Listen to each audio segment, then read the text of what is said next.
So who is the director of finance or who is the incoming? Gutukanirwo na kwaga anja nimo maundu maria meyumiririe kuri maabitha ruhonge-ini rwa SHA hindi ya gikaro na kamiti ya bunge igie uigithia wa motungata na urimi. I have a team here with me. They'll introduce themselves. Kuringana na rekondi cia mathabu ma uria mbeca ciahuthikire hindi ya mubango wa urigiti wa NHIF ni kweyumiririe kiriga kia uria ciringi mirioni 77 ciahuthikire gukinyira mirioni 13.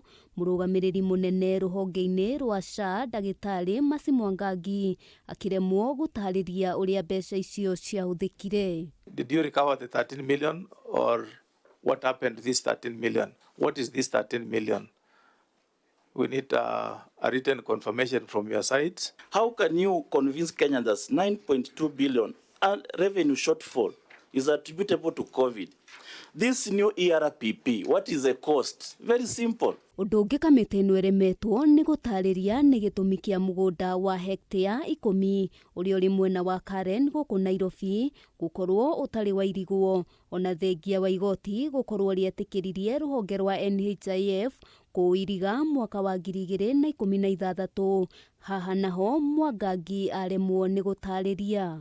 If there is no documentation, say so. We are all human beings. You are not there then.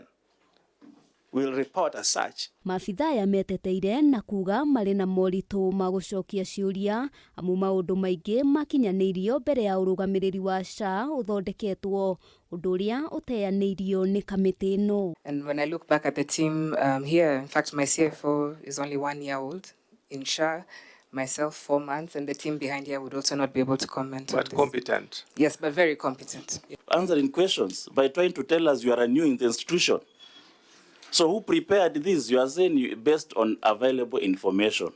This really? Ona kuri guo maabitha aya ni mehoire maheo ihinda makiria niguo mahote gucokaniriria anja ya ciuria iria cieyumiririe kuria kamiti ino igwithanirie na yahe ruhonge ruru ciumia igiri makorwo macokaniriria wuira. Shillings 28 million. Ngiribotera Kameme TV Getwo Wambui wa Njuguna.